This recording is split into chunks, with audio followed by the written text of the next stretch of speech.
Here's a question for Becky, and let me just lay it out. And there's another way to phrase this, but maybe I don't need to.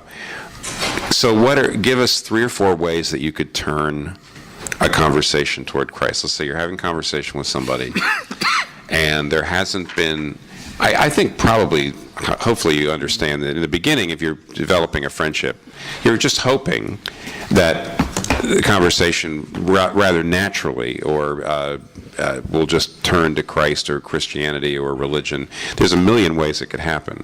But let's just say it just hasn't happened, and you would like to take a little initiative. How would you do it, Becky? One of the things that is important is understanding the use of questions in a conversation.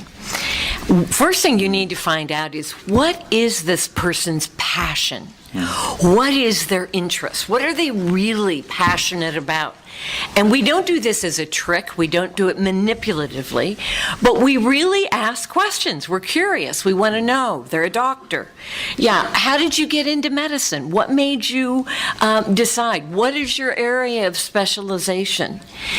And again, this has to be sincere. If it's a trick, so you can slip in the gospel, it's not going to work. They can smell it. But as you're asking, let's use the example of a doctor. All right, so you're asking questions. One skill that we need is to ask the, how would I call it? The thought-provoking question, the issue question.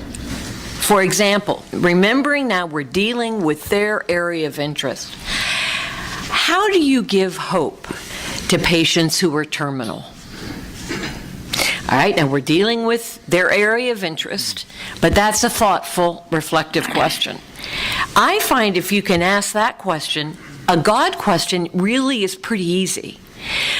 Do you think it's possible that that this life isn't the only life? And we're talking about how do we get into conversations now. We're not talking about how do I then give them the gospel.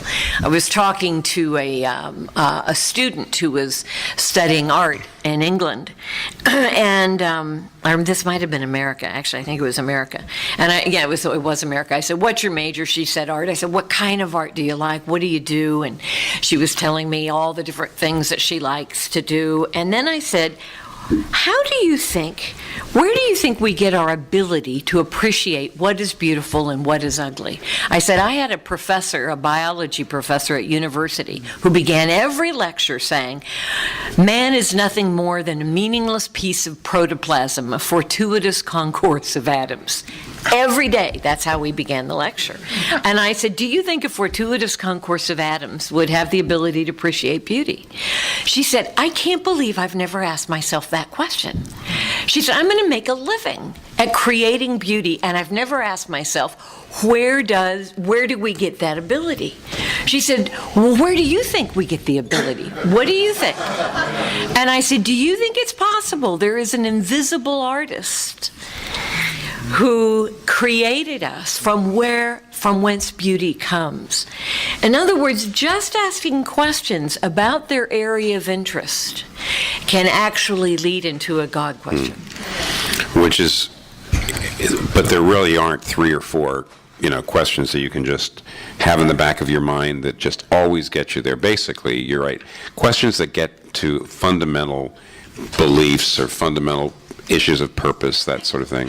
That's a really great answer to the question, which is there are questions like that, but there's really not a set of 5 or 6 questions you could memorize and use. Otherwise, people will feel like you're basically a salesman and you're working through your protocols. That's absolutely right, and they smell it. And they smell it.